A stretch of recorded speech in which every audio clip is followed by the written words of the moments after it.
Toplum her zaman doğa anayla bir mücadele içinde olmuştur.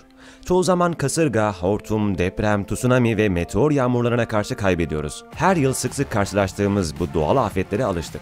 Ama yine de hazırlıksız yakalandığımız anlar da oluyor. Çoğu doğal olayın rasyonel bir sebebi olmasına rağmen birkaç tanesini henüz açıklayabilmiş değiliz. Bugün bilim insanlarının açıklayamadığı 7 garip doğal olayı inceleyeceğiz.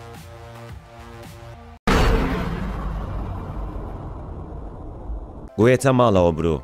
Obruklar jeolojik mantolarımızın doğal bir oluşumu. İnsan yapımı olabildiği gibi çoğu zaman karst olarak bilinen sade ve organik bir sürecin oluşturduğu durumlar olabilirler. Karst, karbonat kayalarının kimyasal bir çözünmesidir. Genel olarak boyutları 1 metreden 550 metreye kadar değişen çap ve derinliklerde görülebilirler. Dünyanın her yerinde bulunurlar. Florida'nın şehir merkezlerinin yakınlarında ya da Meksika'daki Maya Riviera'sında turistik yerler olarak cenotes denilen turistik yerlerde görülebilir. Son yıllarda bu obruklar sayıca artmış durumda. 2017'de Florida, 2016'da oluşan 11 obruk ile belirgin benzerliklere sahip 32'den fazla obruğun oluştuğu bir felaket yaşadı. Fakat genel olarak bu sığ delikler her yerde bulunabilirler. Guatemala'daki hariç. 2010 yılında Guatemala'nın Zona şehri bir felaketle yıkıma uğradı. Bir gazetenin haberine göre 15'ten fazla can kaybı yaşandı.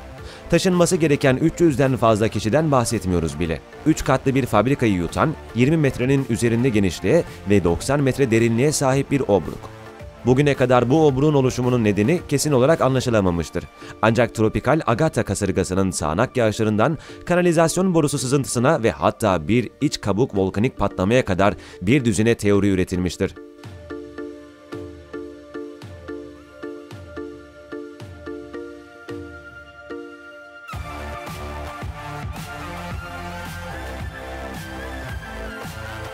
Peri çemberleri, Namibya.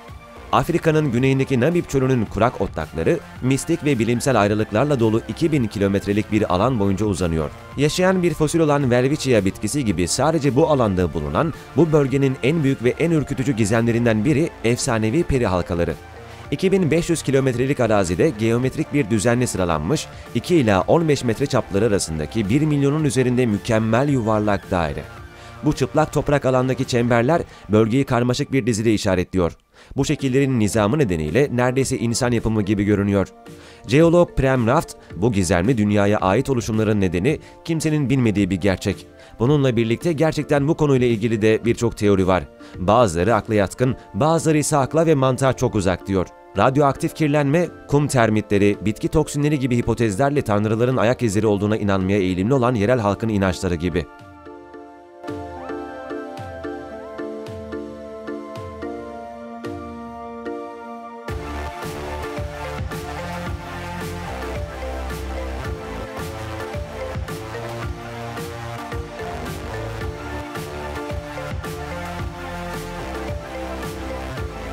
Cehenneme açılan kapı, Derveze, Türkmenistan.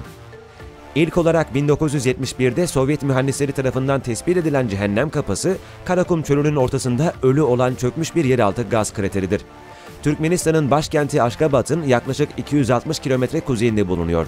Cehennem kapısı hakkında çok az şey biliniyor ve resmi kayıtlarda kalan bilgiler biraz kabataslak. 1971 yılında şu anda kapının durduğu yerde hiç yoktan bir mağara ortaya çıktı. Natoli Bushmankin adında bir jeolog aslında önemli bir petrol sahası olduğu düşünülüyordu.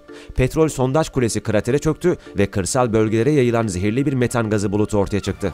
Mühendislerin başka bir seçeneğe sahip olmamaları dışında tamamen patlamış bir çevre felaketini önlemek için kasten ateşe vermekten başka yapılabilecek bir şey yoktu, dedi.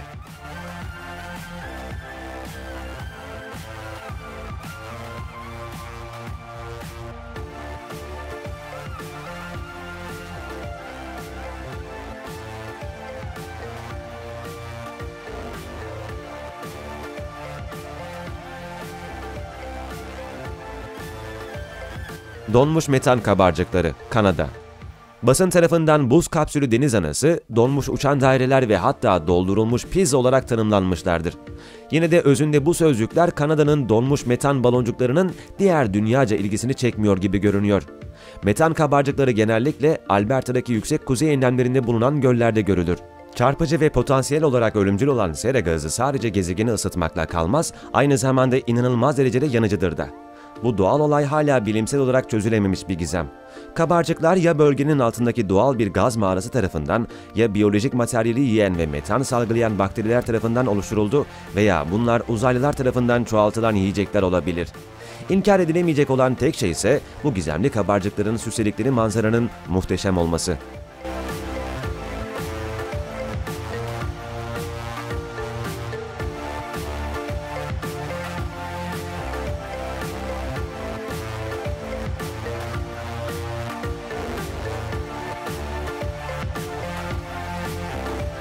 Pembe Hillier Gölü, Avustralya. Batı Avustralya'da Instagrammerlar için kutsal fotoğraf fırsatı veren, Allah vergisi benzersiz bir görsel manzara var. Zümrüt yeşili manzaranın içinde yuvalanmış ve okyanusun yoğun ve derin safir mavisiyle çevrili. Avustralya her görenin şok olacağı bir doğal güzelliği saklıyor. Sakız pembesi bir sürü gölün en bilinenlerden biri Hillier Gölü. Daha ince bir kum halkasıyla çevrili olan Ratchet takım adalarındaki orta adanın kenarında bulunuyor. Jeolog James Garrick, pembe renk tonundan daha şaşırtıcı olan şey, kimsenin kendine özgü rengini kesin olarak açıklayamayacak gibi görünüyor olmasıdır diyor.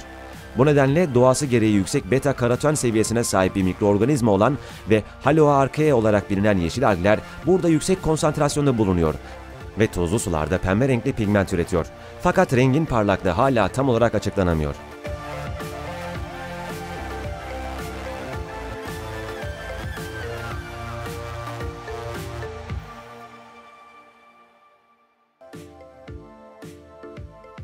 Taos vızıltısı.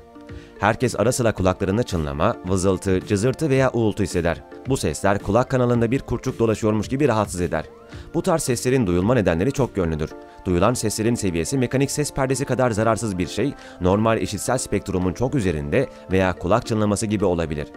Genel olarak bu sesler tıp bilimi tarafından kolayca açıklanabilir. Bunlar dışında New Mexico'nun kuzeyindeki şehirde mantık ve rasyonel düşünceye meydan okuyan işitsel bir rahatsızlık var. Yerleşik nüfusun %2'sinden fazlası tarafından duyulabilen bir uğultu. Bölgeyi ziyaret eden 4 turistten 3'ünün seyahatleri boyunca sürekli yaşadığı bir uğultu. Topluca duyulabilen bir uğultu. Taos vızıltısı ilk olarak 1990'ların başında bildirildi ve o zamandan beri tıp doktorları ve hatta New Mexico'yu ziyaret eden araştırmacılar tarafından araştırıldı. Tartışmasız bölgenin en güzel hikayelerinden biri ama burada masal derinleşiyor ve büyüyor. Bu izole edilmiş bir olay değil. Taos'ta sürekli yaşanan bir durumda olan vızıltı, farklı zamanlarda tüm dünyada yaşanmış. Yeni Zelanda Auckland'da, İngiltere Bristol'da, Detroit'teki Zog adalarında ve diğer onlarca bölgede. Sebebiyle ilgili net bir açıklama yok. Nasıl düzeldiğine dair kesin bir cevap da yok. Bu konuda gerçekte ne olduğuna dair hiçbir bilimsel cevap yok. Kesin olarak bildiğimiz tek şey rahatsızlığın ortaya çıkması ve inandırıcı olmaması. Büyük girdap. Girdaplar bu şekilde adlandırılmadan önce Homeros'un Odisey destanında açıklanmıştır. Odysseus'un İtaka'ya olan yolculuğunda Charybdis olarak bilinen korkunç deniz canavarı ile yüzleşmek zorunda kaldı. Okyanusun altında yatan yaratık yuvarlak çenesini açtı ve bütün gemileri yuttu. Homeros'un Messina Boğazı'nda bu efsanevi varlığın bulunduğunu söylediği yerde yüzyıllar sonra uluslararası bir nakliye firması tarafından bir girdap keşfedildi. Bilgi Yunan işini iyi bildiğini ispatladı. Girdaplar fırtına akımıyla, karşı akıntılarla karşılaşınca oluşan son derece güçlü olan deniz olaylarıdır. Bu güç, merkezine doğru bir çekim kuvveti yaratır. Deniz subayı Anthony Seed şöyle açıklıyor. Nihayetinde bu deniz canavarına çekicilik kazandıran şey, hiçbir yerde ortaya çıkamayacakları gerçeğidir. Haritalarda bazı çizelgeler hazırladık fakat bazıları sizi basitçe körleştiriyor ve gerçekte geminizin altında bir anda girdap oluşturabiliyor. Bu eski ölüm tuzakları, Poseidon'un krallığının engin yüzeyini fethetmeye çalışmak isteyen inatçı kâşifler için yarattığı en yaygın ve nahoş sürprizlerden biri. Peki, hadi kendimizi toparlayalım ve pozitif şeyler düşünelim. Belki bir gün bu doğal bilmecelerin çoğuna net ve kesin cevaplar alırız. Ama o zamana kadar parlayan gizemleriyle kendimizi çevreleyebiliriz. Bu aşırı pratik ve pragmatik dünyada hala biraz sihir var.